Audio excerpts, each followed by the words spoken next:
즉 목적과 수단이 바뀌어 버렸다. 이렇게 돼버리면은 여러분들이 아무리 1년 동안 아주 열심히 노력을 해봐도 성적이 오르지가 않는 겁니다.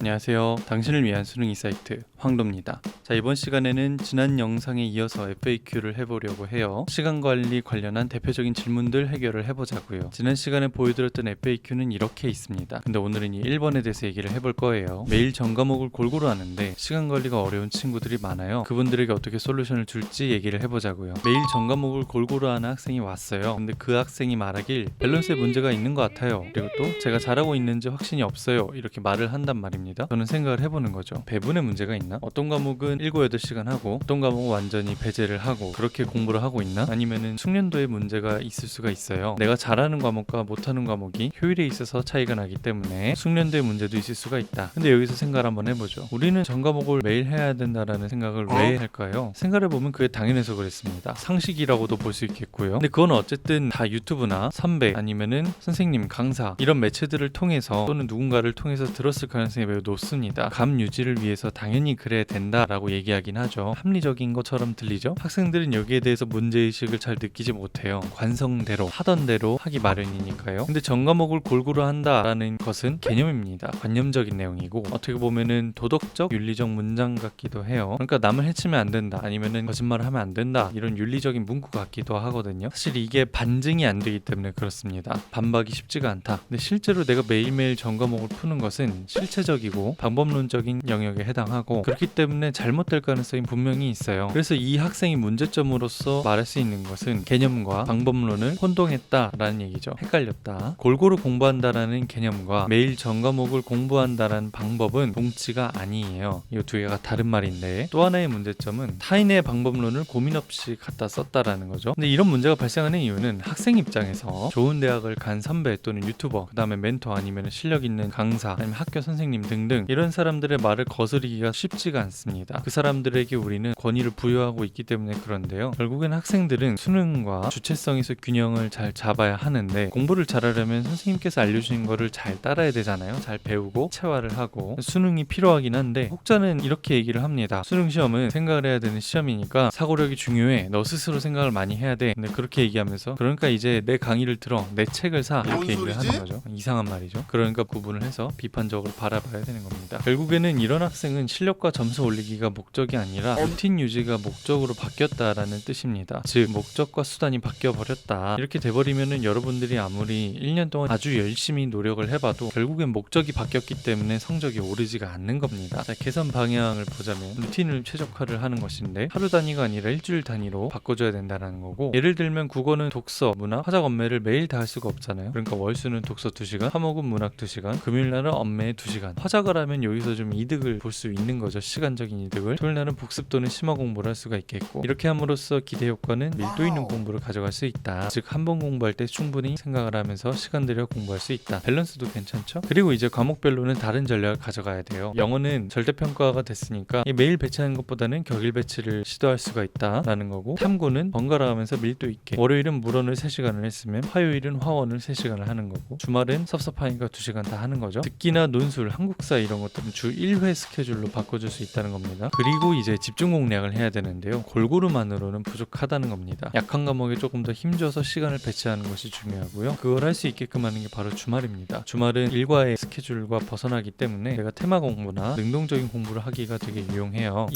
테마 공부라는 것이 무엇이냐 생각을 해보면 내가 국어에서 경제가 좀 자신이 없어요. 좀 힘들어. 그러면은 근 10년간 경제 지문들을 모두 다 수집을 해서 풀어요. 그러면은 여기서 발견할 수 있는 거는 경제 지문의 비슷한 흐름, 공통된 논리 흐름이나 비슷한 어휘들 아니면은 이건 필수적으로 알아야 되는 어휘들이구나 이런 것들을 알 수가 있거든요. 이렇게 약점 공략 또는 이렇게 집중 공략이 있어야 실력이 오르는 겁니다. 그래서 이렇게 결과가 나타나는 건데 하루는 국어 3시간 강의 자습, 수학 4시간 강의 자습, 물리원 4시간 강의 자습 이렇게 해서 영어 듣기까지 30분 하면은 11시간 30분 순공 시간이 나오죠. 대신 이제 그 다음 날에는 국어는 강의를 빼고 2시간만 하는 거고 수학 4시간 강의 자습, 영어 2시간 강의 자습 이렇게 들어왔네요. 그리고 어제는 물리를 해줬으니까 오늘은 화학을 해주고 이렇게 바꿔볼 수가 있다. 이렇게 함으로써 얻을 수 있는 효과는 일주일 단위 루틴이 정착되는 거고 스케줄이 안정화됨으로써 밀도 있는 공부도 충분히 챙겨줄 수가 있다는 거죠. 다음으로 이제 타인의 방법론에서 벗어나 스스로에 대해서 이해를 높일 수가 있다라는 거예요. 학생들은 이런 부분을 꼭 체크를 해서 나는 지금 그러고 있는가 생각을 해보시길 바랍니다.